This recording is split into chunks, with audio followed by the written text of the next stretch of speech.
जब जल में नमक मिलाया जाता है तो जल का स्तर नहीं बढ़ता है। जब हम जल में नमक घोलते हैं तो नमक के कण जल के कणों के बीच रिक्त स्थानों में समावेशित हो जाता है। आप लोग और आगे मिला लीजिएगा।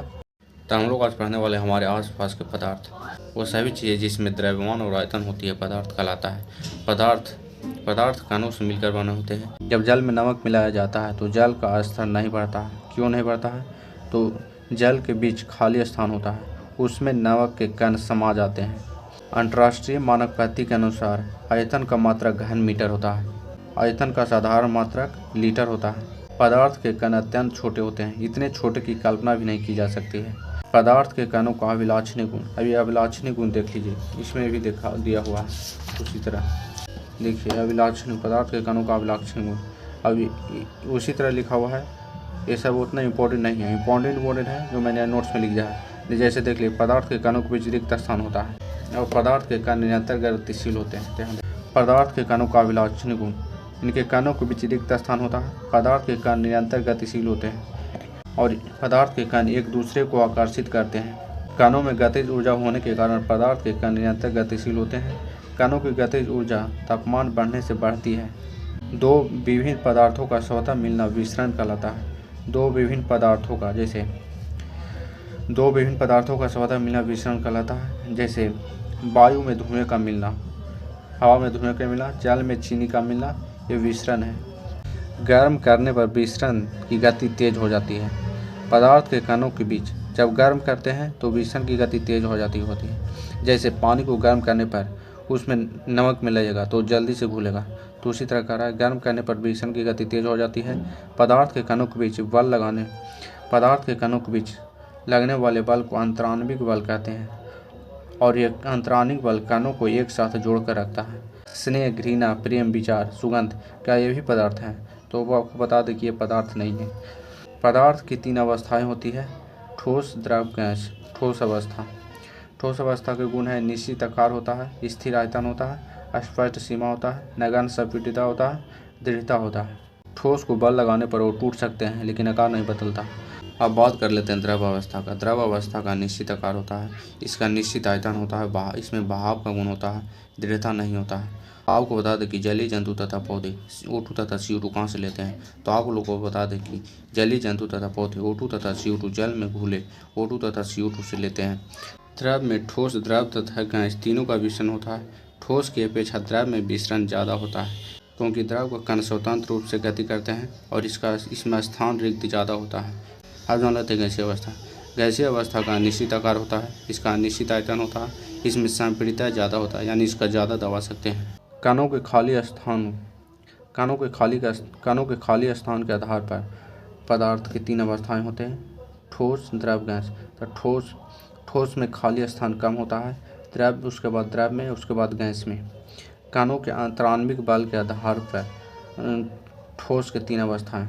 ठोस में अंतराण्विक बल ज़्यादा होता है, द्रव, उसके बाद द्रव में, फिर गैस में। सबसे कम अंतराण्विक बल गैस में होता है, सबसे ज़्यादा ठोस में, और खाली स्थान सबसे ज़्यादा गैस में होता है और उसके बाद सबसे कम ठोस में। संपीड़ितता के आधार पर, यानी कौन ज़्यादा दब सकता है, तो संपीड़ितता के आधार पर 3 अवस्थाएं होता है। तो संपीड़ितता सबसे ज़्यादा गैस में होता है और सबसे कम ठोस में। ठोस में सबसे कम, फिर उसके बाद द्रव में, फिर गैस में। द्रव एवं गैस तरल होते हैं, इनमें बहाव का गुण होता है। द्रव एवं गैस दोनों तरल होते हैं, हम लोग सिर्फ द्रव को ही तरल मानते हैं, लेकिन ये दोनों ही, द्रव एवं गैस दोनों तरल होते हैं और इनमें बहाव का गुण होता है। एलपीजी का फुल फॉर्म द्रवीकृत पेट्रोलियम गैस होता है।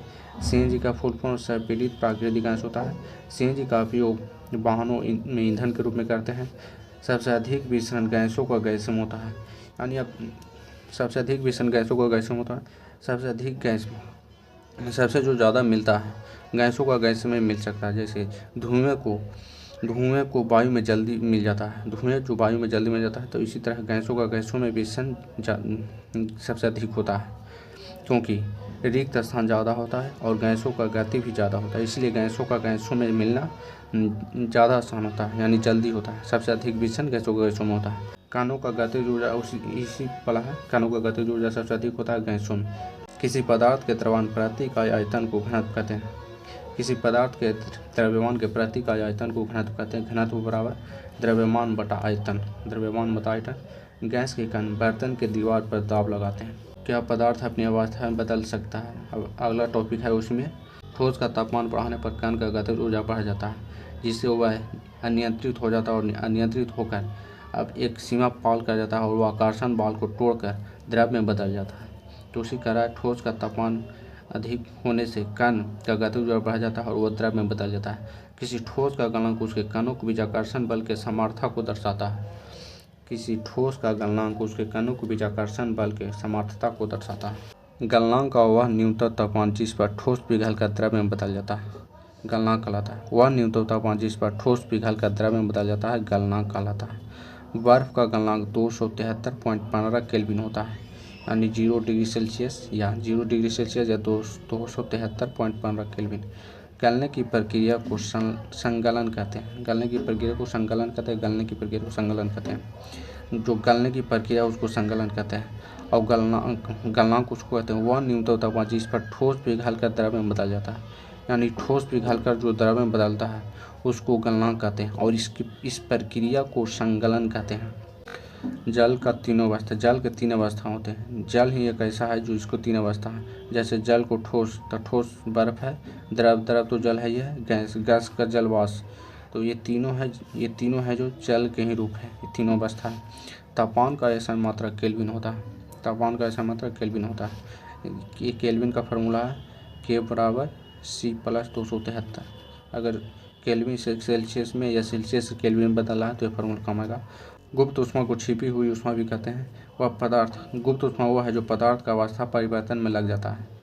गुप्त ऊष्मा वह है जो पदार्थ का अवस्था परिवर्तन में लग जाता है और यह छिपी हुई ऊष्मा है।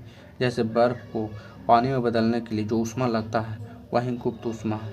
संगलन की प्रस्तुत ऊष्मा। संगलन की प्रस्तुत ऊष्मा वायुमंडलीय दाब पर 1 kg ठोस में उसके गलनांक पर द्रव में बदलने के लिए जितनी ऊष्मीय ऊर्जा की आवश्यकता होती है उसे संगलन की प्रस्तुत ऊष्मा कहते हैं।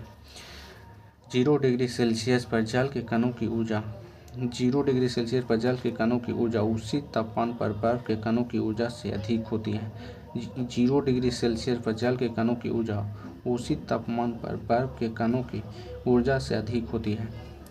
यानी 0 डिग्री सेल्सियस पर जल के कणों की ऊर्जा और बर्फ के कणों की ऊर्जा में जल के कणों की ऊर्जा अधिक होती है।